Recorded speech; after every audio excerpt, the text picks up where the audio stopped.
काँग्रेसला ही चूक महागात पडली.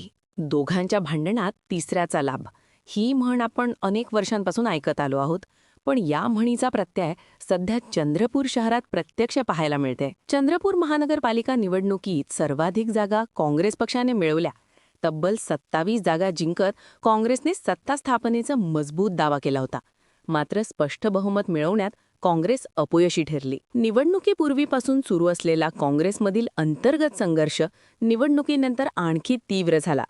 पक्षात 2 गट निर्माण झाले आणि वाद इतका वाढला की दिल्लीतील नेतृत्वालाही हस्तक्षेप करावा लागला. गेल्या 6 वर्षांपासून शहर जिल्हाध्यक्ष म्हणून कार्यरत असलेले रामू तिवारी यांनी काँग्रेस संघटना मजबूत केली होती. त्यांच्या नेतृत्वाखाली लोकसभा आणि विधानसभा निवडणुकीत पक्षाला चांगली यश मिळालं होतं. मात्र महापालिका निवडणुकीच्या अवघ्या 1 महिना आधी त्यांना पदावरून हटवण्याचा निर्णय घेण्यात आला.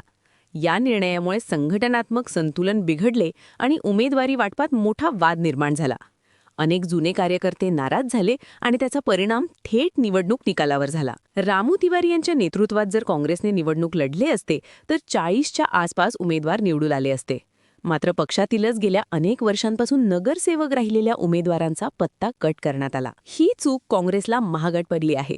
ज्या उमेदवारांना काँग्रेसने तिकीट नाकारली तेच उमेदवार अपक्ष म्हणून निवडून आलेत. इतकेच नव्हे तर अपक्ष राहिलेले काँग्रेसचे जुने नगरसेवक प्रशांत दानव थेट उपमहापौर बनले. काँग्रेसच्या खासदार प्रतिभा धानोरकर आणि आमदार विजय वडेट्टीवार यांच्यातील महापौर पदाचा सत्ता संघर्ष टोकाला गेला.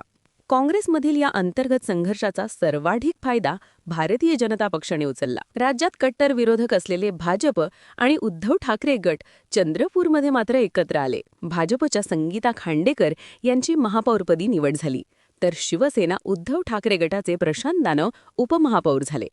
या अनपेक्षित राजकीय समीकरणामुळे चंद्रपूर महापालिकेत सत्ता स्थापन झाली. एकीकडे काँग्रेसमधील अंतर्गत मतभेद तर दुसरीकडे विरोधकांची अनपेक्षित युती. या राजकीय घडामोडींमुळे चंद्रपूर महापालिकेची सत्ता समीकरणे पूर्णपणे बदलली आहेत. आगामी काळात या नव्या राजकीय समीकरणाचा शहराच्या विकासावर काय परिणाम होणार याकडे सर्वांचेच लक्ष लागले आहे. काँग्रेस पक्षश्रेष्ठी आणि जिल्ह्यातील काँग्रेसचे वरिष्ठ नेते आता तरी काही बोध घेतील का आणि चंद्रपूर शहर काँग्रेस कमिटीला योग्य अध्यक्ष आणि संघटन मजबूत करण्याकडे भर देतील का याकडे लक्ष लागले आहे.